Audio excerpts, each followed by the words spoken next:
హల్లెలూయా. చేతులు పైకెత్తి బిగ్గరగా చెప్పండి. మరొకసారి చెప్పండి. ఇది పరిశుద్ధాత్మ కూటము గనుక ఈ పరిశుద్ధాత్మ కూటములో మనము వ్యక్తిగతంగా దేవునికి నచ్చని కొన్ని పాపములు ఒప్పుకొని సరిదిద్దుకోవాలి. దేవుని స్తోత్రం. కొన్ని పాపములు సరిదిద్దుకోవాలి. కీర్తనకారుడు 32వ కీర్తన 5వ చరణములో అంటాడు, నా దోషమును కప్పుకొనక నీ ఎదుట నా పాపము ఒప్పుకొంటిని. చూడండి, దావీదు దేవునికి ఇష్టడు, దేవుని ఉద్దేశములు సఫలపరిచినవాడు, దేవుడు కోరుకున్నవాడు, దేవుని మార్గములో నడిచినవాడు. హల్లెలూయా. ఈ దావీదు ఒక దినాన దేవుని ఎదుట తన పాపముల నిమిత్తమై పశ్చాత్తాపడి దేవుని దగ్గర తనలో ఉన్న పాపాలన్నీ ఒప్పుకుంటున్నాడంట. అక్కడ అంటున్నాడు, నా దోషమును కప్పుకొనక. నోటితో చెప్పండి అందరూ అన్నమాట. నా దోషమును కప్పుకొనక నీ ఎదుట నా పాపమును ఒప్పుకుంటిని. ప్రియ దేవుని బిడ్డలారా, బాప్తిస్మం పొందిన మనము బాప్తిస్మముతోనే పరిశుద్ధులుగా మార్చబడలేం, సంపూర్ణులుగా మార్చబడలేం. ప్రతిరోజు మనం దేవుని దగ్గర మన దైనందిన జీవితంలో, మన దినచర్యలలో ఏదో ఒక తప్పిదం, ఏదో ఒక దోషం, ఏదో ఒక పాపం జరుగుతూనే ఉంటుంది. ఆలోచనలలో కానివ్వండి, ఊహల్లో కానివ్వండి, హృదయ ధ్యానములో కానివ్వండి, మాటల్లో కానివ్వండి, చేసే చేతి పనులలో కానివ్వండి, నడిచే నడకలో కానివ్వండి, ఎక్కడో చాట ఏదో ఒక పాపం జరుగుతూనే ఉంటుంది. పాపము జరిగినప్పుడు పాపానికి శిక్ష కూడా ఉంటుంది కదా. పాపమునకు జీతం మరణం, పాపమునకు జీతం రోగం, పాపమునకు జీతం అనేక రకాలైన కీడులు, అనేక రకాలైన వేదనలు. అందుకని దేవుని బిడ్డలు తమ జీవితంలో జరుగుతున్నటువంటి కొన్ని తెలిసి జరుగుతాయి, కొన్ని తెలియక జరుగుతాయి. ఇవి ఎప్పటికప్పుడు ఇలాంటి పరిశుద్ధాత్మ కూటాలలో లేక వ్యక్తిగత ప్రార్థనలో దేవుని దగ్గర మనము ఏం చేస్తూ ఉండాలి అంటే, మనము ఆ పాపములను కప్పుకొనక వాటిని ఏం చేయాలి? ఒప్పుకుంటూ ఉండాలి. దేవుని స్తోత్రం కలుగునుగాక. కింద అంటాడు, యెహోవా సన్నిధిని నా అతిక్రమములు ఒప్పుకొందు ననుకొంటిని, నీవు నా పాప దోషమును పరిహరించి ఉన్నావు. ఇలాగున మనం పాపాలు ఒప్పుకుంటూ ఉన్నప్పుడు మనకి అనేక ఆశీర్వాదాలు, అనేక రకాలైన దీవెనలు దేవుడిస్తాడు మనకి. బైబిల్లో కొంతమంది భక్తులు వారి వారి పాపాలని, వారి కుటుంబీకుల పాపాలని, వారి ప్రజల పాపాలని ఒప్పుకున్నట్టుగా బైబిల్లో మనం చూడగలం. బైబిల్లో హెజ్రా గ్రంథం ఎజ్రా గ్రంథం 10వ అధ్యాయం 1వ వాక్యం చదివితే ఎజ్రా అంటాడు, ఎజ్రా ఏడ్చుచు దేవుని మందిరం ఎదుట సాష్టాంగ పడుచు పాపమును ఒప్పుకొని ప్రార్థన చేసెను. చూసారా, దేవుని సన్నిధిలో దేవుని మందిరం ఎదుట సాష్టాంగ పడి తన పాపాలను ఏం చేశాడంట? ఒప్పుకొని ప్రార్థన చేశాడంట. ఎవరండి ఇతను? ఎజ్రా శాస్త్రి. ఇతడు యూదులకు పెద్ద.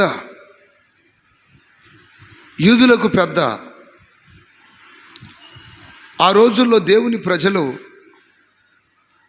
విగ్రహారాధన చేస్తూ అన్య కార్యాలను చేసి దేవుని కోపానికి, శిక్షలకు, శాపానికి గురైనప్పుడు అది గ్రహించిన ఎజ్రా ప్రజలని ప్రక్షాళన చేయటానికి, శుద్ధి చేయటానికి అందరినీ ఒక చోట సమకూర్చి అందరికీ విషయాలు చెప్తున్నాడు.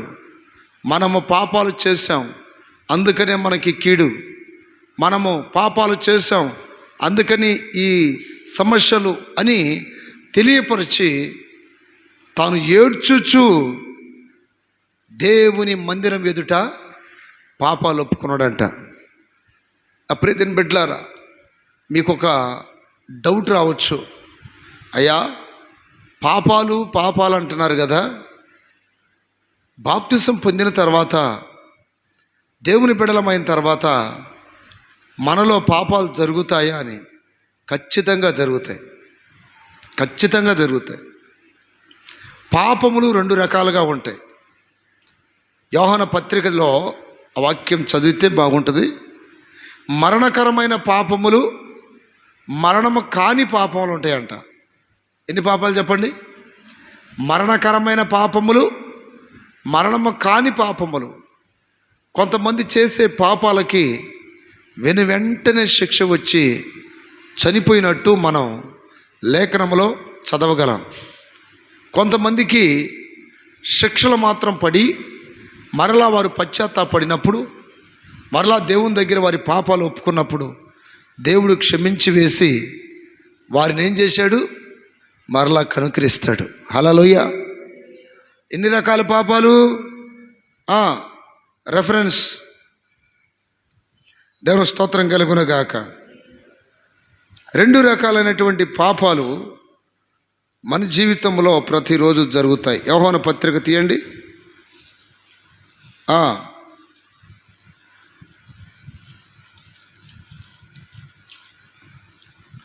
దేవుని స్తోత్రం కలుగునుగాక. 1 యోహాను పత్రిక 5వ అధ్యాయం 17వ వాక్యంలో రాయబడింది, సకల దుర్నీతియు పాపము, అయితే మరణకరం కాని పాపము కలదు. అంటే మరణకరమైన పాపం ఉంది, మరణం కాని పాపం ఉంది. సకల దుర్నీతి పాపమేనంట. నీతిగా నడవని దేవుని బిడ్డలారా, వాక్యము మనకి ఒక నీతైన మార్గములో నడవమని హెచ్చరిక చేస్తుంది. వాక్యపు వెలుగులో నడవకుండా ఇష్టానుసారంగా నడిస్తే వారి జీవితంలో దుర్నీతి ఏర్పడిద్ది. సొంత మార్గంలో వెళ్తున్న వారు వాక్యానికి భయపడరు, దేవునికి భయపడరు, మనుషులకు మాత్రం భయపడతారు. మనుషులకి నచ్చినట్టుగా ఉండాలనుకుంటారు. వారి వేషాలు, వారి మాటలు, వారు చేసే క్రియలు దేవునికి నచ్చినా నచ్చకపోయినా పర్వాలేదు, ముందు మనుషులకు నచ్చాలి, మా వాళ్ళకు నచ్చాలి, మా బంధువులకు నచ్చాలి, నా స్నేహితులకు నచ్చాలి, నా ఇంట్లో వాళ్ళకి నచ్చాలి అని మనుషులకు నచ్చినట్టు బ్రతుకుతారు. చూడండి, వీరిలో దుర్నీతి అంటే నీతిని కోల్పోయి దుర్నీతి వారిలో జరిగిద్ది గనుక అది కూడా దేవుడు ఏమంటున్నాడు? పాపమే. సకల దుర్నీతి పాపమే. దేవుడు అంటాడు, నీతిని వెతకండి, రాజ్యమును వెతకండి అన్నాడు. ఈరోజు నా ప్రియమైన బిడ్డలారా, దైవ నీతి ప్రకారం దేవుని బిడ్డలు వారి జీవితాలను కొనసాగించాలి. దైవ నీతిలో వెళ్తున్నప్పుడు పాపము జరగదు. దైవ నీతిలో వెళ్తున్నప్పుడు ఏ తప్పు చేయవు. దైవ నీతిలో వెళ్తున్నప్పుడు ఏ దోషము నీలో కనబడదు. ఎందుకని? నేను దేవుని బిడ్డని, యేసు రక్తముతో కడగబడ్డవాడను, యేసు రక్తముతో కడగబడ్డదానను. నేను ఏది చేయాలన్నా దైవ నీతి అనే అర్థం ప్రకారం, ఆ స్కేల్ ప్రకారం నా జీవితాన్ని ముందుకు నడిపించాలి. ఆయన వాక్యమే ఆ నీతి. ఆ వాక్యము నా పాదములకు దీపం, నా త్రోవలకు వెలుగై ఉన్నది. వాక్య ప్రకారం నా జీవితాన్ని కొనసాగించి, ఆ వాక్య ప్రకారం జీవించి నేను నీతిగా బ్రతుకుతాను అనుకున్న వ్యక్తిలో పాపము ఎన్నటికీ జరగదు. కానీ ఇష్టానుసారంగా బ్రతికినప్పుడు పాపం కనపడిద్ది. ఎగ్జాంపుల్, ధనవంతుడు, దరిద్రుడైన లాజరు పరదైసులో ఉంటే ధనవంతుడు నరకములో ఉన్నాడంట. అక్కడ అగ్ని జ్వాలల మధ్య వేతన పెట్టబడుచున్నాడంట. అక్కడ ఉండి అతగాడు అబ్రహాముని చూసి కేకలు వేస్తున్నాడు, తండ్రివైన అబ్రహామా, తండ్రివైన అబ్రహామా.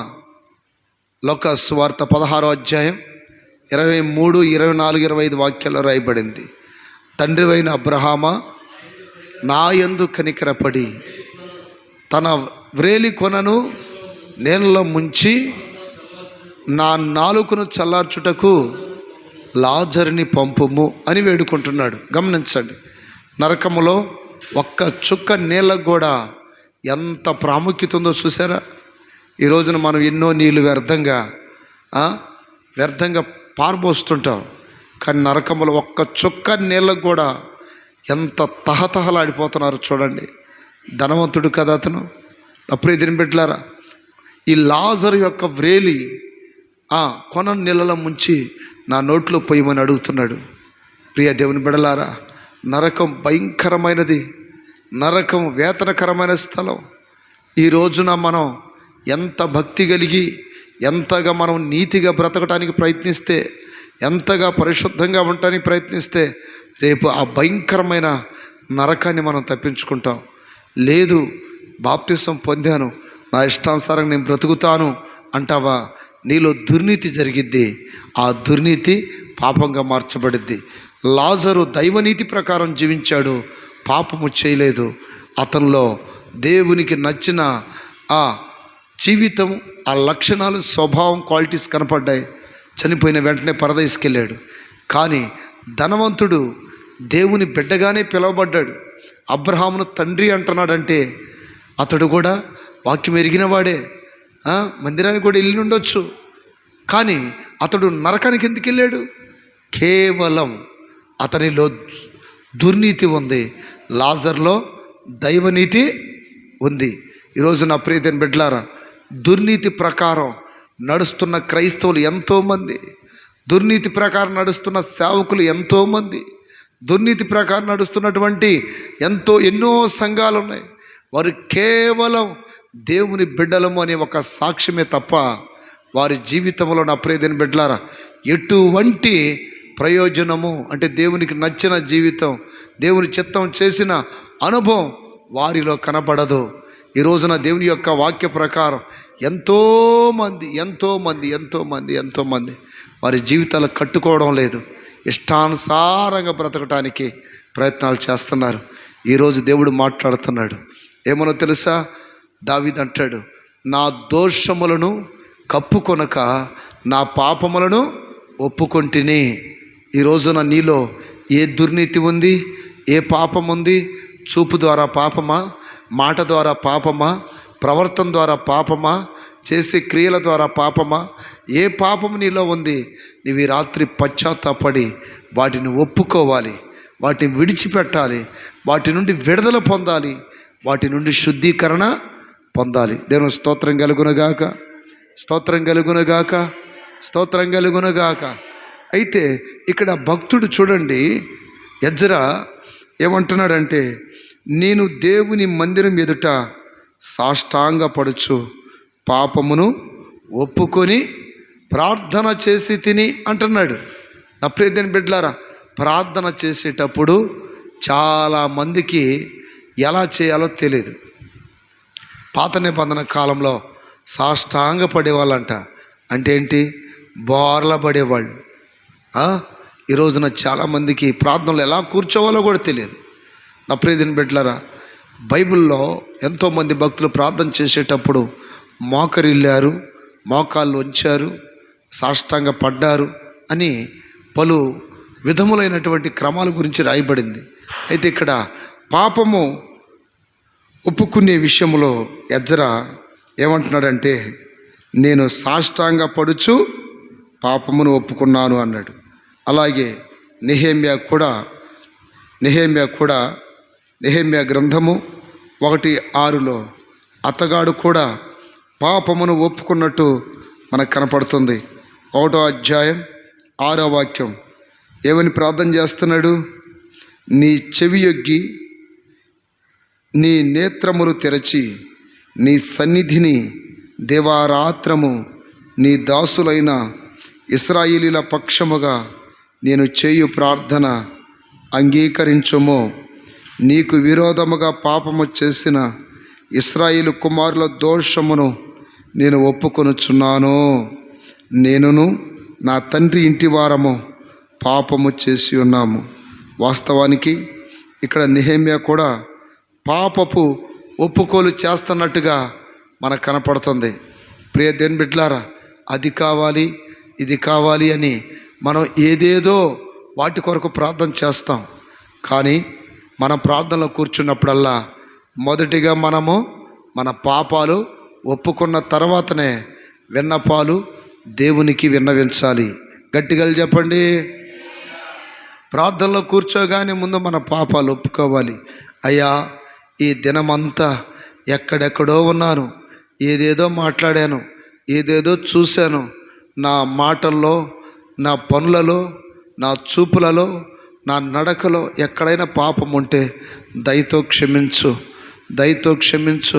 ఈ వాక్యం అనే ఉదకము చేత నన్ను కడుగయ్యా అని మనము దేవుని దగ్గర ముందు పాపపు ఒప్పుకోలు చేసిన తరువాతనే మన ప్రార్థన విన్నపాలు చెయ్యాలి.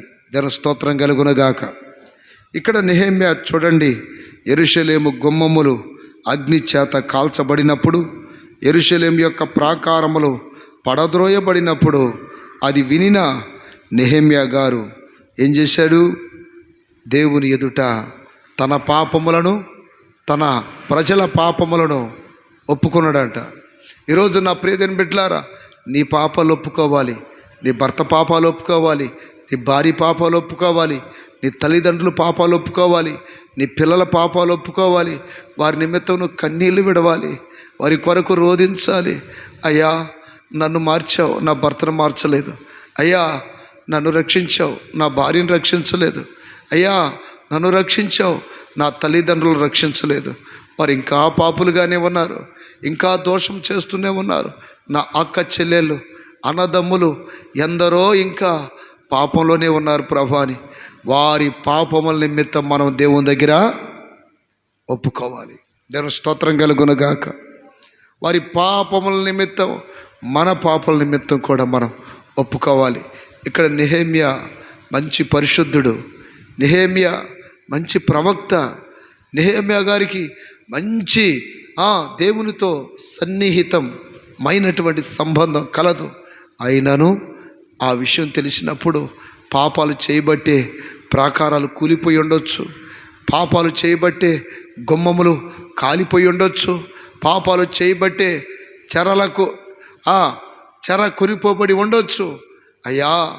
అయ్యా కనికర సంపన్నుడా, కృపగల దేవ, జాలి వాత్సల్యం గలవాడా, ఇదిగో నా పాపములు, నా వారి పాపములు నీ దగ్గర నేను ఒప్పుకుంటున్నానని నా ప్రియమైన బిడ్డలారా తను ప్రార్థన చేస్తే అతని ప్రార్థన దేవుడు ఆలకించెను.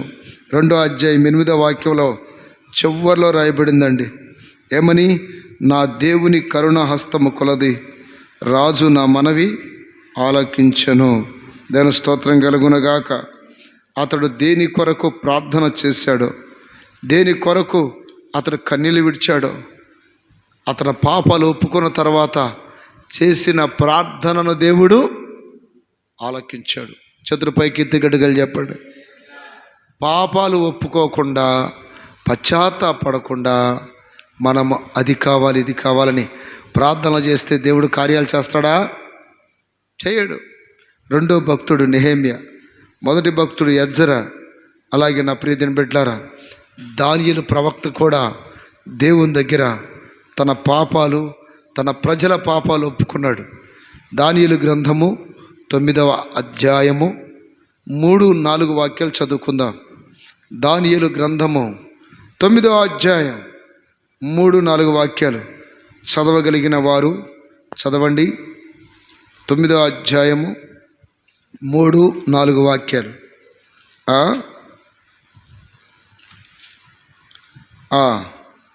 అంతటా గోనె పట్ట కట్టుకొని ధూళి తలపైన వేసుకొని ఉపవాసముండి ప్రార్థన విజ్ఞాపనలు చేయుటకై ప్రభువగు దేవుని ఎదుట నా మనస్సును నిబ్బరము చేసుకుంటుని, నేను నా దేవుడైన యెహోవా ఎదుట ప్రార్థన చేసి ఒప్పుకొన్నదేమనగా.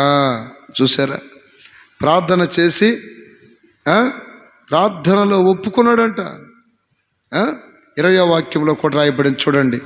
నేను ఇంకా పలుకుచు ప్రార్థన చేయుచు పవిత్ర పర్వతం కొరకు నా దేవుడిని యెహోవా ఎదుట నా పాపమును, నా జనం యొక్క పాపమును ఒప్పుకొనుచు నా దేవుణ్ణి విజ్ఞాపన చేయుచుంటిని. దేవుని స్తోత్రం కలుగునుగాక. ఎజ్రా తన కొరకు, తన ప్రజల కొరకు ప్రార్థన చేస్తూ వారి పాపాలను ఒప్పుకున్న రీతిగా నెహెమ్యా గారు కూడా అదే రీతిగా తన పాపాలు, తన ప్రజల పాపాలు ఒప్పుకున్నాడు. అలాగే దానియేలు కూడా తన పాపాలు, తన ప్రజల పాపాలు ఒప్పుకున్నాడు. అలాగే దావీదు కూడా తన పాపాలు, తన ప్రజల పాపాలని ఒప్పుకొని ప్రార్థన చేశాడు. ఈరోజు నా ప్రియదిన బిడ్డలారా, చాలామంది ఈ ఒప్పుకోలు ప్రార్థన చేయరు. అసలు తెలియదు వాళ్ళకి. డైరెక్ట్గా అయ్యా నాకు అది కావాలి ఇది కావాలంటారు. అలా ఎప్పటికీ ప్రార్థన చేయకూడదు. ప్రార్థన చేసే ప్రతిసారి నీవెలా ఉన్నావు, నీ హృదయం ఎలా ఉంది, నీ జీవితం ఎలా ఉంది, నీ ప్రవర్తన ఎలా ఉంది అన్నది పరీక్షించుకొనొచ్చు దేవుని దగ్గర నీవు ప్రార్థన చేయాలి. ఇలా ఒప్పుకొని మనం ప్రార్థన చేసినప్పుడు దేవుడు 3 ఆశీర్వాదాలను మనకిస్తాడు. గట్టిగా చెప్పండి, మరొకసారి చెప్పండి, మరొకసారి చెప్పండి. మనం ఎప్పుడైతే పాపాలు ఒప్పుకుంటామో ఆ పాపాలు ఒప్పుకున్న వాళ్ళకి దేవుడు 3 రకాలైనటువంటి ఆశీర్వాదాలు లేక కృపలను ఇస్తాడు. ఒప్పుకున్నప్పుడు ఒప్పుకోవాలి దేవుని దగ్గర. అయ్యా అయ్యా అయ్యా అని చాలాసార్లు మనం నాలో ఏ లోపము లేదు, ఏ తప్పిదము లేదు, నేను ఏ తప్పు చేయలేదని ఇట్లా వాదిస్తూ ఉంటాం.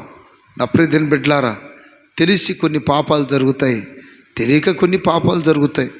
దావీదు ఒక సందర్భంలో నేను చేసినది సరి అయిన పనే అనుకుని తన పాపాన్ని దాచినప్పుడు నాతాను ప్రవక్త వచ్చి తన పాపాన్ని తెలియపరిచాడు. ఈ రోజున దేవుడు నీతో మాట్లాడుతున్నాడు. ఏమని? నీ పాపాలు ఒప్పుకో, నీ జీవితం ఎలా ఉంది ఒప్పుకో అని వాక్యం చెప్తున్న మాట ఏంటి? ఆ 3 ఆశీర్వాదాలు అన్నది మీకు చెప్తాను. ఆదికాండము 32వ అధ్యాయము 27వ వాక్యం చదువుకుందాం. మన పాపాలు ఒప్పుకున్నప్పుడు, పాపాల నిమిత్తం పశ్చాత్తాపడినప్పుడు, పాపాల నిమిత్తం కన్నీళ్ళు విడిచినప్పుడు, దేవుని దగ్గర వేడుకున్నప్పుడు మన జీవితంలో 3 ఆశీర్వాదాలు దేవుడు మన జీవితంలో కలుగు చేస్తాడు. 32:27 ఆయన నీ పేరేమని అడుగగా అతడు యాకోబు అని చెప్పెను. అప్పుడు ఆయన, నీవు దేవునితోనూ మనుషులతోనూ పోరాడి గెలిచితివి గనుక ఇక మీదట నీ పేరు ఇశ్రాయేలే గాని యాకోబు అనబడదని చెప్పెను. అప్పుడు యాకోబు నీ పేరు దయచేసి తెలుపమనెను. అందుకైన ఎందు నిమిత్తం నా పేరు అడిగితివని చెప్పి అక్కడ అతన్ని ఆశీర్వదించెను. చతురు పైకెత్తి గట్టిగా చెప్పండి హల్లెలూయా. ప్రియ దేవుని బిడ్డలారా, ఒక దినాన యాకోబు తన అన్నైనటువంటి ఏశావు యొక్క జ్యేష్ఠ భాగాన్ని సొంతం చేసుకొని తనకి రావలసిన ఆశీర్వాదాలను దీవెనలను సొంతం చేసుకొని ఉన్న కారణాన్ని బట్టి అన్న చాలా కోపపడి రౌద్రుడై చంపాలని నిర్ణయించుకున్నప్పుడు తల్లి తండ్రి ఇక్కడ ఉంటావు నువ్వు బాగోదయ్యా, మీ మేనమామ లాభాను ఉన్నాడు కదా అక్కడికి వెళ్ళు అని పంపిస్తే, నా ప్రియమైన బిడ్డలారా, ఈ యాకోబు అక్కడికి వెళ్ళిపోయాడు. అక్కడికి వెళ్ళిపోయిన తర్వాత 20 సంవత్సరాలు అక్కడ ఉండి రాహేలును లేయాని వివాహం చేసుకొని అనేక మంది పిల్లలను కని తన పశు మందతో తిరిగి వస్తున్నప్పుడు స్వదేశానికి మరలా మన్న నన్ను చంపేస్తాడేమో అని ఒక భయముతో తాను తన దగ్గర ఉన్నటువంటి భార్య పిల్లలని పనివాళ్ళను పశు సంపదని మొత్తాన్ని పంపించి ఎబ్బోకు అనే ఒక రేవు దగ్గర మోకాలుంచి ప్రార్థన చేస్తున్నాడు. ఎబ్బోకు అనే ఒక రేవు దగ్గర మోకాలుంచి ప్రార్థన చేస్తున్నాడు. రాత్రి అంతా ప్రార్థన చేస్తున్నాడు, పోరాడుతున్నాడు. అయ్యా, నేను శాపంలో ఉన్నాను, పాపంలో ఉన్నాను, మోసం చేశాను, నన్ను ఆశీర్వదించు, నా జీవితాన్ని సరిదిద్దు. ఇదిగో నేను వెళ్తున్నాను, నా అన్న నన్ను చంపేస్తాడు, ఏదో ఒక జరగరాని కార్యం జరగబోతుంది అని ఆ రేవు దగ్గర ఒక్కడే ప్రార్థన చేస్తున్నప్పుడు, కన్నీళ్ళు విడిచి రోధిస్తున్నప్పుడు దేవుడు అంటాడు, నన్ను విడిచిపెట్టు, తెల్లారుతుంది అన్నాడు. అంటే తన ప్రార్థన రాత్రి ప్రారంభమైతే తెల్లారేదాకా జరుగుతుందండి ప్రార్థన. కొంతమంది చేస్తారు చూడండి ప్రార్థనలో, ఏదో అరాకొర ప్రార్థనలో, భోజనం తినేటప్పుడు, నిద్రపోయేటప్పుడు, పనికి వెళ్ళేటప్పుడు ఏదో అరాకొర ప్రార్థనలు. కానీ యాకోబు రాత్రంతా చేశాడంట ప్రార్థన. రాత్రంతా తన జీవితంలో ఒక భయంకరమైనటువంటి ప్రమాదకరమైన సమస్య ఉంది, దాని నుండి విడుదల పొందటానికి రాత్రి అంతా ప్రార్థన చేశాడంట. నిజంగా ఆల్ నైట్ ప్రార్థనలో చాలా ఆశీర్వాదం. ప్రియ దేవుని బిడ్డలారా, మందిరాల్లోనే కాదు, ఇళ్లలో కూడా ఆల్ నైట్ ప్రార్థనలు జరగాలి. దేవుడు ప్రేరేపించినంతసేపు ఇళ్లలో ప్రార్థన చేస్తూనే ఉండాలి. అది రోగ సమస్య అయినా, అప్పుల సమస్య అయినా, ఇంకోటైనా, అయ్యా నేను ఒక్కడనే ఎక్కువ అయిపోయానా, నీకు నా కుటుంబమే నీకు ఎక్కువ అయిపోయిందా, నన్ను ఆశీర్వాదించవా, నన్ను స్వస్థపరచవా, నా దీనస్థితిని మార్చవా అని నువ్వు నిజంగా ఏడవగలిగితే ఒక రాత్రి అంతా తెల్లారి సరికల్లా యాకోబు ప్రార్థన ఆలకించిన దేవుడు నీ ప్రార్థన ఆలకిస్తాడు. ప్రియ దేవుని బిడ్డలారా, ప్రయత్నించండి. గంటల సినిమాలు చూస్తున్నారు చాలామంది, గంటల టీవీల దగ్గర కూర్చుంటున్నారు. నీ దరిద్రం పోతుందా, నీ రోగం పోతుందా, నీ సమస్యలు ఎక్కడే ఉన్నాయి. కారణం ఏంటి? సంపూర్ణంగా నువ్వు ప్రార్థన చేయట్లా, సంపూర్ణంగా దేవునితో మాట్లాడట్లా, ప్రార్థనలో పోరాడడం లేదు. అందుకని కార్యాలు నీ జీవితంలో జరగడం లేదు. ఇక్కడ యాకోబు రాత్రంతా ప్రార్థన చేస్తున్నప్పుడు దేవుడు వచ్చి అడుగుతున్నాడు, నీ పేరేం పేరు చెప్పు, నీ పేరేం పేరు చెప్పు. అయ్యా, నా పేరు యాకోబు. యాకోబు అంటే అర్థం ఏంటి తెలుసా? మోసగాడు. యాకోబు అంటే అర్థం ఏంటి? మోసగాడు. మరొక పేరు కూడా ఉంది, యాకోబు అంటే మగసిరి గలవాడని. ఇక్కడ ఒప్పుకుంటున్నాడు దేవుని దగ్గర, నేను మోసగాడినేనయ్యా, నేను మోసగాడినే. నా తల్లి ప్రేరణతో నా అన్న ఆశీర్వాదాలు సొంతం చేసుకున్నాను, నా అన్న బలహీనతతో నేను జ్యేష్ఠత్వం కొట్టేశాను, నేను మోసం చేశానయ్యా అంటే ఒప్పుకుంటున్నాడు.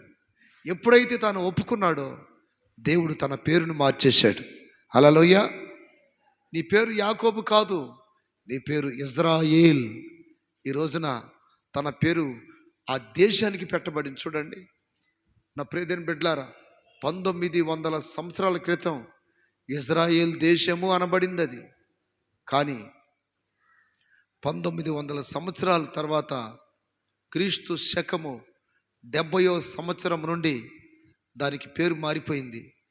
ఇజ్రాయేల్ అనే దేశం తీసివేయబడి పాలిస్తీనా అని పేరు పెట్టడం జరిగింది. కారణం ఏంటంటే యేసు ప్రభువారిని సిలువేసినప్పుడు వాళ్ళు అంటారు, అక్కడ రాజు అంటాడు ఏమనంటే, ఈయన యందు ఏ దోషము కనిపించడం లేదు, ఈయన్ని నేను విడుదల చేయాలనుకుంటున్నాను.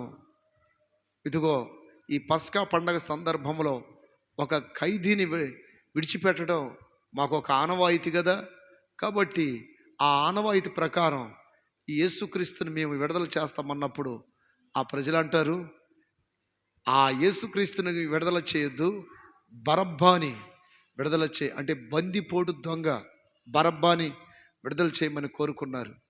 అప్పుడు ఆ రాజు అంటాడు, ఇదిగో ఒక పాపము దోషము లేని వ్యక్తిని నేను మరణానికి అప్పగించటం జరుగుతుంది, కాబట్టి మీరే కావాలని ఆయన చంపాలనుకుంటున్నారు, కాబట్టి ఈ దోషము నా మీద నా పిల్లల మీద ఉండకూడనుగా కానీ చేతులు కడుక్కున్నాడు. అప్పుడు యూదులు అంటారు, ఆ పాపమేదో ఆ దోషమేదో మా మీద మా పిల్లల మీద ఉండునుగా కానీ పలికారు. ఆ ఒక్క మాట అన్నందుకు నిజంగా వారి మీదకి దేవుని యొక్క ఉగ్రత వచ్చేసింది. యేసు ప్రభువారు చనిపోయిన తర్వాత 40 ఏండ్లకి టైటస్ అనే ఒక చక్రవర్తి, రోమా అధినేత యెరూషలేమును చుట్టుముట్టి యెరూషలేమును ధ్వంసం చేసి దేవాలయాన్ని కూలగొట్టి తగలబెట్టి గర్భిణీ స్త్రీల పొట్టలు కోసి పిల్లల్ని పట్టుకొని బండలకేసి కొట్టి ఎంతోమందిని నా ప్రియ దేవుని బిడ్డలారా గ్యాస్ గూడాల్లో సిలిండర్లో చంపేసి ఇజ్రాయేల్ దేశాన్ని ప్రపంచ మ్యాప్లోనే లేకుండా దానికి మరొక పేరు పెట్టడం జరిగింది. ఆ పేరే పాలిస్తీనా. పాలిస్తీనా అనే పేరు అప్పుడు వచ్చింది. అయితే మరలా 1948వ సంవత్సరం మే నెల 14వ తారీఖు మరలా ఇజ్రాయెల్ దేశానికి పాత పేరు ఇవ్వటం జరిగింది. అంటే 1900 సంవత్సరాలు ఇజ్రాయెల్ దేశానికి పెట్టబడ్డ పేరు ఏంటంటే పాలస్తీనా. ఇప్పుడు మరలా దానికి ఇజ్రాయిల్ అని పేరు పెట్టారు. అంటే ఈ 1900 సంవత్సరాలు ఆ దోషమేదో మా మీద మా పిల్లల మీద ఉండునుగా కానీ ఒక నీతిమంతుని, దోషము లేని ఆ పరిశుద్ధుడైన దేవుని మరణ శిక్షను తమ మీదకి రావాలని వారికై వారు కోరుకున్నందున 1900 సంవత్సరాలు ఇజ్రాయిల్స్ మీద దేవుని శిక్ష నా ప్రియ దేవుని బిడ్డలారా నిలబడింది. ఎన్ని సంవత్సరాలు చెప్పండి? 1900 సంవత్సరాలు ప్రపంచ నలుమూలలకి చెదరగొట్టబడ్డారు, అనేక మంది చంపబడ్డారు. ఆ తర్వాత దేవుని మహాకృపను బట్టి, దేవుని దయతో కనికరముతో రెండో ప్రపంచ యుద్ధం జరిగిన తర్వాత వారికి మరలా వారి సొంత భూమిని దేవుడు వారికి అనుగ్రహించాడు. దేవుని స్తోత్రం కలుగును గాక. ఇప్పుడు ఆ పాలిస్తీన్లు అంటారు, ఇది మా భూభాగం, మీరు ఎక్కడి నుండో వలస వచ్చి ఈ రోజున మమ్మల్ని ఇలా చేస్తున్నారని పాలిస్తీన్లు అంటారు. ఇజ్రాయిల్స్ అంటారు, మా పూర్వీకులది ఇది, మీది కాదు, మా పూర్వీకులది. 2000 సంవత్సరాల కిందట ఈ భూమి మాదే. ఆ దేవుని శిక్షకు మేము గురైపోయి చల్లా చెదురు చేయబడ్డాం. మరలా దేవుడు మా సొంత దేశానికి మమ్మల్ని నడిపించాడు. మేము వచ్చేసరికి మీరు స్వాధీనపరుచుకున్నారు. అన్యుల కాలము సంపూర్తి అయ్యేంత వరకు యెరూషలేము తొక్కబడాలి అని లేఖనంలో రాయబడింది. ఈ 1900 సంవత్సరాలు అన్యులు యెరూషలేముని తొక్కారు. ఇక ఆ టైం అయిపోయింది కనుక మరలా మేము ఇక్కడికి వచ్చామని చెప్పిన వాళ్ళు వింటున్నారా? ఇప్పుడు అదే యుద్ధం జరుగుతుంది. గాజా, పాలెస్తీన్ వీళ్ళందరూ ఆ భూభాగం కోసం మాది మాది అని ఇల్లు, మాది మాది అని వాళ్ళు. దేవుని స్తోత్రం. వాస్తవానికి ఆ భూభాగం ఎవరిదంటే ఇజ్రాయిల్స్దే. ఎగ్జాంపుల్, ఈ స్థలం నీది అనుకో, ఒక 20 సంవత్సరాల తర్వాత వచ్చి నాది అంటే ఆ ప్రియమైన బిడ్డలారా, ఇక్కడ అప్పటికే కొంతమంది స్థిరపరుచుకుంటారు. మాది మాది అంటారు. ఇక తర్వాత ఆనవాళ్ళు చెప్పాలి, ఇదిగో ఎట్లా వెళ్ళాను నేను, మరలా వచ్చానని. సరే, ఆ విషయం తీసేయాలి. అయితే ఇక్కడ నా ప్రియమైన బిడ్డలారా, యాకోబు ఒప్పుకున్నాడు. ఒప్పుకోవటం వల్ల దేవుడు అతని పేరుని మార్చేశాడు. రెండోది, తన పేరుని ఇజ్రాయిలుగా మార్చడమే కాకుండా తనని దేవుడు ఆశీర్వదించాడు. దేవుని స్తోత్రాలు చెప్పండి. నీ పేరు ఏం పేరు అని అడిగినప్పుడు నేను మోసగానేనయ్యా అని ఒప్పుకున్నాడు. ఒప్పుకోవటం వలన అతనికి ఏం కలిగింది? ఆశీర్వాదం కలిగింది. దేవుని స్తోత్రం కలుగునుగాక, స్తోత్రం కలుగునుగాక. ఈ రోజున చాలామంది వారి హృదయములో, మనసులో, ఇళ్లల్లో పాపాలు కప్పి పెట్టుకొని, దాచిపెట్టుకొని, ఒప్పుకోకుండా, పరిశుద్ధపరచుకోకుండా, దేవుని దగ్గర పశ్చాత్తాపడకుండా ఉంచుకుంటున్నారు కనుకనే ఆ కుటుంబాలకు ఏమి లేదు, ఆశీర్వాదము లేదు, దీవెనలు లేవు. ఇప్పటికైనా దేవుడు మాట్లాడుతున్న మాటను గ్రహించి నీ పాపాలు, నీ వారి పాపాలు, నీ కుటుంబీకుల పాపాలు ప్రతిరోజు ఒప్పుకోవాలి, ప్రతిరోజు శుద్ధి చేసుకోవాలి. ప్రతిరోజు దేవుని ఎదుట పరిశుద్ధంగా బ్రతికినప్పుడు దేవుడు ఆశీర్వాదిస్తాడు. రెండవదిగా, పాపాలు ఒప్పుకున్నప్పుడు రక్షణ కలిగిద్ది. లోకాసు వార్త 7వ అధ్యాయం 50వ వాక్యంలో రాయబడిందండి. లోకాసు వార్త 7వ అధ్యాయము 50వ వాక్యంలో ఒక పాపాత్మురాలైన స్త్రీ యేసయ్య పాదాల దగ్గర కూర్చొని కన్నీళ్ళు విడిచి, కురులతో తుడిచి, విలువైన అత్తరు బుడ్డిని ప్రభు పాదాలకు పూసింది. పూసినప్పుడు ఆ ఇంట్లో ఉన్నటువంటి యేసు ప్రభువుని ఆహ్వానించిన ఆ సీమోను అనే వ్యక్తి, నా ప్రియ దేవుని బిడ్డలారా, మనసులో ఏదేదో అనుకుంటున్నాడు. నిజంగా ఆయన ప్రవక్తేనా? ప్రవక్త అయితే ఆమెను ఎందుకు తాకనిస్తాడు? ఆమె ఎంత అపవిత్రురాలు, ఆమె ఎంత పాపి, ఆమె ఎంత దోషి, ఎన్ని పాపాలు చేస్తుంది, ఈయన ముట్టుకొని ఇస్తాడు ఏంటి అని మనసులో అతను ప్రభుని తప్పుపడుతున్నప్పుడు ప్రభు దగ్గరికి పిలిచి అంటాడు, సీమోను, నేను నిన్ను ఒక విషయం అడగాలని అనుకుంటున్నాను, చెబుతావా అని అడిగాడు. ఏంటో చెప్పు ప్రభా అని ప్రభుని అడిగితే ప్రభు అంటున్నాడు, రుణమిచ్చే ఒక వ్యక్తికి, ఒక యజమానునికి 2 రుణస్తులు ఉన్నారు. ఒక అతను ఎక్కువ తీసుకున్నాడు, ఒక అతను తక్కువ తీసుకున్నాడు. ఒక అతను 500 దేనారములను, మరి ఒకడు 50 దేనారములను అప్పు తీసుకున్నారు. ఎంత కాలమున్నా వారు కట్టలేకపోతే ఆ యజమానుడు ఇద్దరిని క్షమించేశాడు. అప్పిచ్చిన వాడు ఇద్దరిని క్షమించేశాడు.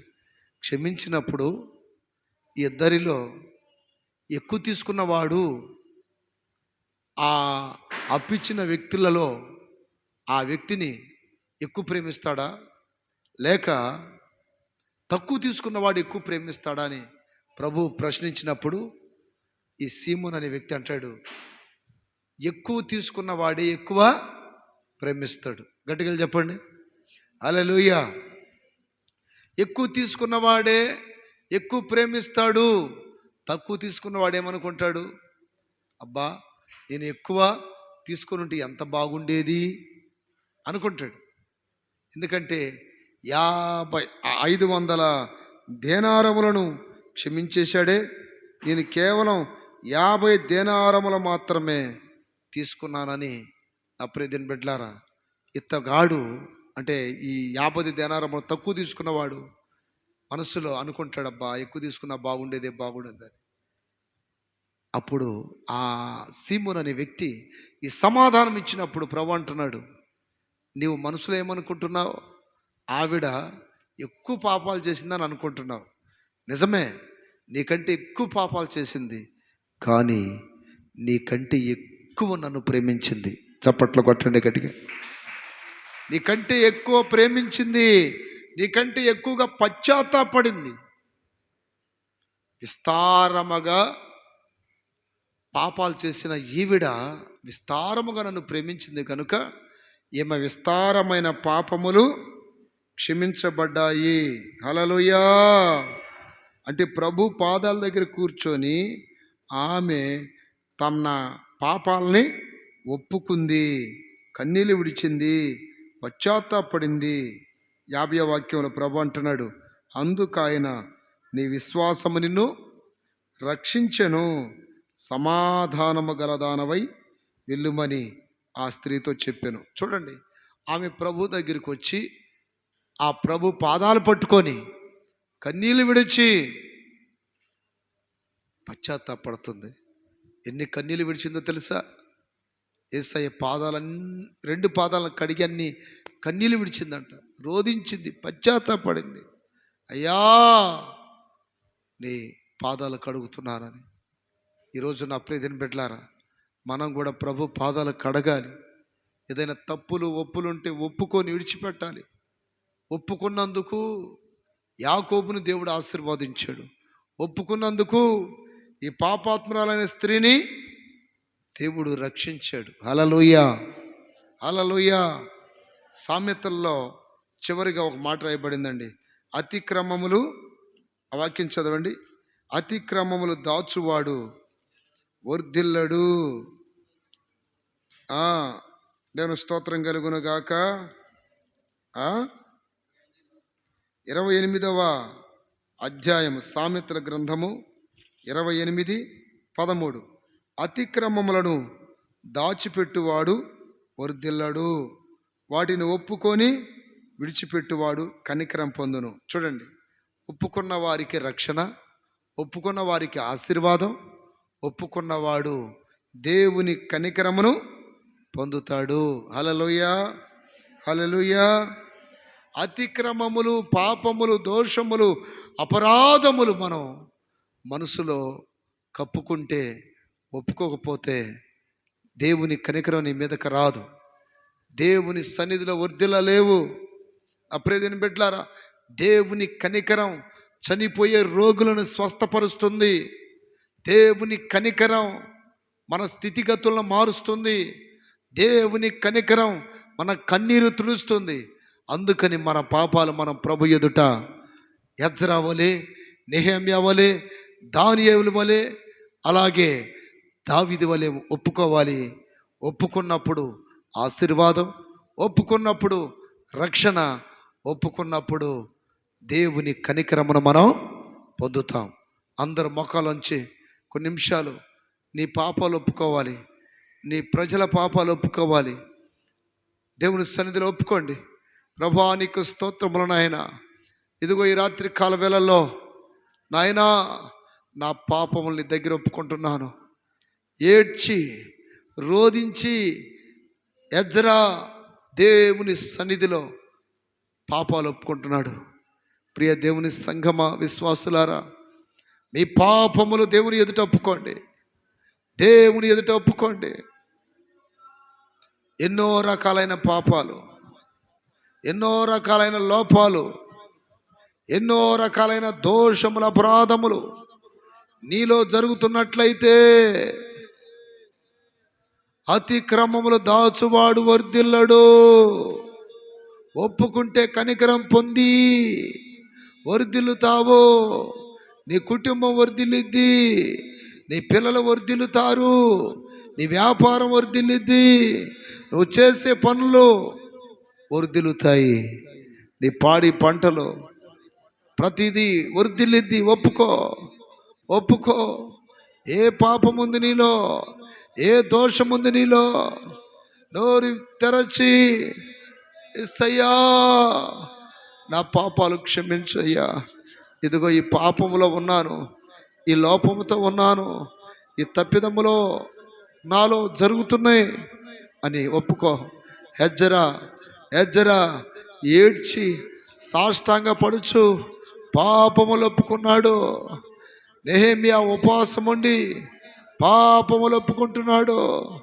దానియేలు ఉపవాసం ఉండి పాపములు ఒప్పుకుంటున్నాడు. దావీదు దేవుని దగ్గర పాపములు ఒప్పుకుంటున్నాడు. అందుకని నా ప్రియదేని బిడ్డలారా, ఎజ్రాకి దేవుడు మంచి కృపనిచ్చాడు. అలాగే నెహెమ్యాకి ఒక మంచి కృపనిచ్చాడు. పరిశుద్ధ గ్రంథములో వారు రాసినటువంటి గ్రంథములు లిఖించబడ్డాయి. ఎజ్రా గ్రంథం, నెహెమ్యా గ్రంథం, దానియేలు గ్రంథం, దావీదు కీర్తనలు అని వారు రచించినవి, లిఖించబడ్డవి. వారి పేరును దేవుడు మర్చిపోలేదు. ఈ రాత్రి నీ పాపాలు ఒప్పుకుంటావా? ఈ రాత్రి పశ్చాత్తాపడతావా? ఈ రాత్రి నాయనా, నాలో ఏ పాపమున్నా ఈ వాక్యముతో కడుగు, ఈ వాక్యముతో కడుగు. వాక్యమనే ఉదకము చేత, వాక్యమనే ఉదకము చేత నన్ను కడుగు. ఆత్మచేత కడుగు, ఆత్మచేత కడుగు, నీ రక్తము చేత కడుగు. అయ్యా నన్ను కడుగు ప్రభా, నన్ను కడుగు ప్రభా. నా రహస్య పాపములు, నా దోషములు కడుగు నాయన. హల్లెలూయా. శుద్ధి చేసి నన్ను నింపు దేవా, ఆత్మాభిషేకము. శుద్ధి చేసి నన్ను నింపు దేవా, ఆత్మాభిషేకముతో. శుద్ధి శుద్ధి జయం రక్తంలో, శుద్ధి శుద్ధి జయం రక్తంలో. శుద్ధి చేసి నన్ను నింపు దేవా, ఆత్మాభిషేకముతో. ఆత్మాభిషేకరాల హుర్రా బాబా బాబా బాబా రక్కరాల, హుర్రా బాబా బాబా బాబా రక్కరాల, హుర్రా బాబా బాబా బాబా రక్కర బల బర రిబల కర్ర బాబా బాబా శాల, హుర్రా బాబా బాబా బాబా రక్కర బల బరం దర బల.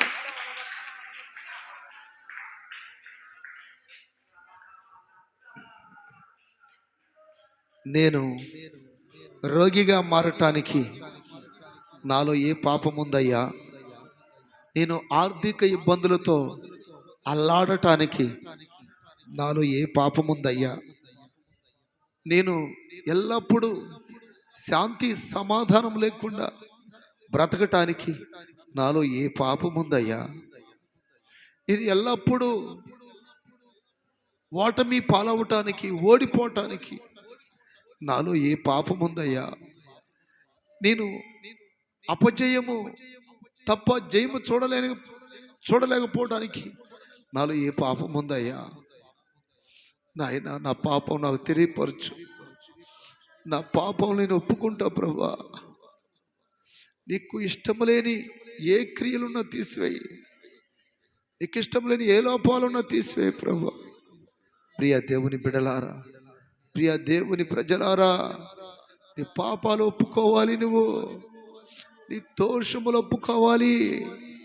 అప్పుడే ఆశీర్వాదం, అప్పుడే రక్షణ, అప్పుడే దేవుని కనికరం పొంది వర్ధిల్లుతావు. హల్లెలూయా, హల్లెలూయా, హల్లెలూయా, హల్లెలూయా, హల్లెలూయా, హల్లెలూయా. నీవు ఎంత పశ్చాత్తాపడితే, ఎంతగా దేవుని సన్నిధిలో నీ లోపాలు పాపాలు ఒప్పుకుంటే, అంతగా దేవుని కనికరం నీ మీదకు దిగిద్ది, అంతగా దేవుని కృప నీ మీదకు దిగిద్ది. దేవుడు నిన్ను ముట్టుకుంటే నీ రోగం నుండి స్వస్థత, దేవుడు నిన్ను ముట్టుకుంటే నీకు ఆశ్చర్యకరమైన దేవుని కార్యాలు నీ జీవితంలో జరుగుతాయి. యాకోబును ఆశీర్వదించిన దేవుడు, యాకోబును ఆశీర్వదించిన దేవుడు నిన్ను ఆశీర్వదిస్తాడు. పాపాత్మురాలైన స్త్రీని రక్షించిన దేవుడు నిన్ను రక్షిస్తాడు. నీ మీద కనికరం చూపుతాడు, నిన్ను వర్ధిల్లింపచేస్తాడు. హల్లెలూయా, హల్లెలూయా, హల్లెలూయా, హల్లెలూయా, హల్లెలూయా. ప్రార్థన చేయాలి, ప్రార్థన చేయాలి. మౌనంగా ఉండకూడదు. స్వరం ఇప్పండి. పాపాత్మురాలైన స్త్రీ ఆయన పాదాలు పట్టుకొని ఏడ్చింది. ఎజ్రా ఏడ్చి సాష్టాంగ పడ్డాడు. దావీదు కన్నీళ్ళు విడిచినప్పుడు ఆ కన్నీళ్ళ చేత తన పరుపు కొట్టుకొని పోయినది అని వాక్యంలో రాయబడింది. నా ప్రియమైన బిడ్డలారా, దానియేలు ప్రార్థనలో కూర్చున్నప్పుడు దేవుని సమాధానం వచ్చేంత వరకు లెగవలేదు. దేవుడు మాట్లాడుతున్నాడు, దానియేలు నీ బహుప్రియుడవు అని.